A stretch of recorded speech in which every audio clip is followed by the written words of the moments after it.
So Oppo বাজারে নিয়ে এসে বলেছে নতুন একটি স্মার্টফোন ওপ্পো K13 5G। আচ্ছা, ওপ্পো K13 5G স্মার্টফোনটা বাজারে রিলিজ হওয়ার পর থেকে অনেক বেশি হাইপড। কেন হাইপড সেটাই আমরা সেই ভিডিওতে জানবো। তার কারণ হচ্ছে ফোনটা ভালো কিছু স্পেকস আর ফিচার্স অফার করছে। অ্যাকচুয়ালিতে কী কী অফার করছে সেটা নিয়ে আজকে ভিডিওতে কথা বলা যাক। So let's talk about this smartphone. শুরুতে ফোনের ডিজাইনের কথা বলে this phone really looks nice, বিশেষ করে ব্যাক প্যানেলের ডিজাইনটার জন্য অথবা ব্যাক প্যানেলের প্যাটার্নসটার জন্য। ব্যাক প্যানেলে থাকছে কিছুটা মার্বেল লাইক না, এটা অন্য কাইন্ড অফ ফিনিশ, যেটার কারণে ফোনটা দেখতে কিন্তু অনেকটাই অ্যাস্থেটিক লাগে, বলা যেতে পারে দেখতে খুবই প্রিমিয়াম লাগে।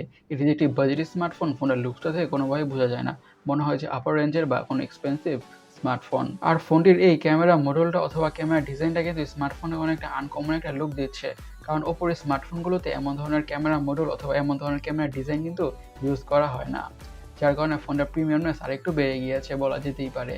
আর ফোনটার ওজন হচ্ছে 208 গ্রাম, যার কারণে ফোনটাকে হাতে হোল্ড করতে অনেকটা ভালো ফিলই পাওয়া যাবে। এখন ফোনটার ডিসপ্লেটাকে নিয়ে কথা বলা যাক। ডিসপ্লেটা হচ্ছে 6.6 ইঞ্চের অ্যামোলেড ডিসপ্লে উইথ 120 হার্জের রিফ্রেশ রেট। আরও থাকছে 1200 নিটসের পিক বা ম্যাক্স ব্রাইটনেস।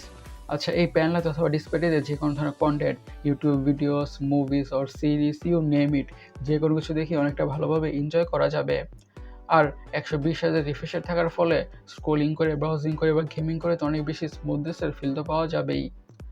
একটা মিড বাজেট স্মার্টফোন থেকে যেমন ধরনের ডিসপ্লে কোয়ালিটি এক্সপেক্টেড, এই ফোনটা থেকে মোর দ্যান দ্যাট ভালো ডিসপ্লে কোয়ালিটি পাওয়া যাবে বা ডিসপ্লে ইউজিং এক্সপিরিয়েন্স পাওয়া যাবে, কারণ ওপ্পোর ডিসপ্লে প্যানেলগুলোর কোয়ালিটি অ্যাকচুয়ালি তো অনেকটাই ভালো হয়ে থাকে অ্যাজ অলওয়েজই। সো ফোনটার ডিসপ্লে নিয়ে আর বেশি কথা বাড়াচ্ছি না।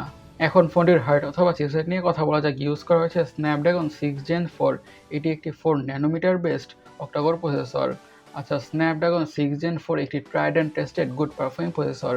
হাই লেভেলের গেমসগুলোকে মিডিয়াম সেটিংসে অনেকটা ভালোভাবে খেলা যাবে অথবা রান করা যাবে কোনো ধরনের ইস্যুস ছাড়াই, এবং দৈনন্দিন জীবনের কাজ, switching between apps, multitasking, social media using, এমন যত ধরনের টুকটাক বা রেগুলার কাজ আছে ফোনটা ইজির সাথে বা বলা যেতে পারে ব্যাটারি স্মুথভাবে হ্যান্ডেল করে ফেলবে, সেই ব্যাপারে বা সেই বিষয়ে কোনো সন্দেহই থাকছে না।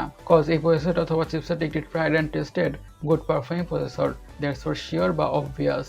এখন ফোনটির র্যাম এবং স্টোরেজ ভেরিয়েন্টস নিয়ে কথা বলা যাক। থাকছে দুইটি ভেরিয়েন্টে, 8 GB RAM 128 GB storage, 8 GB RAM 256 GB storage. আর অবশ্যই এসডি কার্ডের মাধ্যমে স্টোরেজকে বাড়ানোর সুবিধা থাকছে না। এখন ফোনের অপটিক্স বা ক্যামেরাকে নিয়ে কথা বলা যাক। ইউজ করা হয়েছে dual camera, but dual camera কোনো কাজেরই না, কারণ হচ্ছে কাজের সেন্সর হচ্ছে একটি 50 মেগাপিক্সেলের প্রাইমারি সেন্সরটি হচ্ছে কাজের, আর অ্যাপারচার হচ্ছে f1.9, সাথে থাকছে পিডিএফ।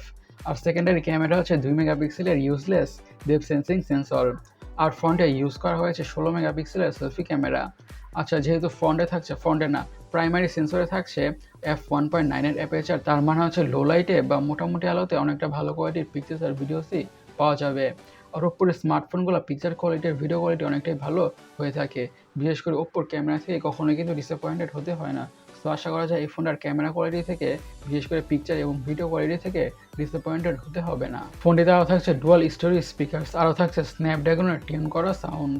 ফোনটিতে সিকিউরিটি হিসেবে ইউজ করা হয়েছে under display optical fingerprint sensor. এখন ফোনটার ইউএসপি বা ইউনিক সেলিং পয়েন্ট নিয়ে কথা বলা যাক।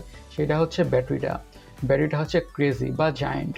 ইউজ করা হয়েছে ফ্রিকিং 7000 mAh-এর, ইয়েস, ফ্রিকিং 7000 mAh-এর হিউজ বা জায়ান্ট ব্যাটারি। এই 7000 mAh-এর ব্যাটারি থেকে ফোনটাকে মিডিয়ামভাবে ইউজ করলে তো খুব ইজিলি 2.5 থেকে 3 দিনের ব্যাটারি ব্যাকআপ তো পাওয়া যাবেই, রাইট? আচ্ছা, এবং সাথে থাকছে 80 ওয়াটের ফাস্ট চার্জিংয়ের সাপোর্ট। 80 ওয়াটের চার্জার দিয়ে ফোনটা ঠিকঠাক দ্রুতভাবে ফুল চার্জ হয়ে যাবে। ফোনের কালার ভেরিয়েন্টসের কথা বলি, এসব কালার ভেরিয়েন্টে পাওয়া যাবে। এখন ফোনটার দামটাকে নিয়ে বা প্রাইসটাকে নিয়ে কথা বলা যাক। ফোনটার বেস ভেরিয়েন্টের প্রাইস হচ্ছে 18,000 ইন্ডিয়ান রুপি।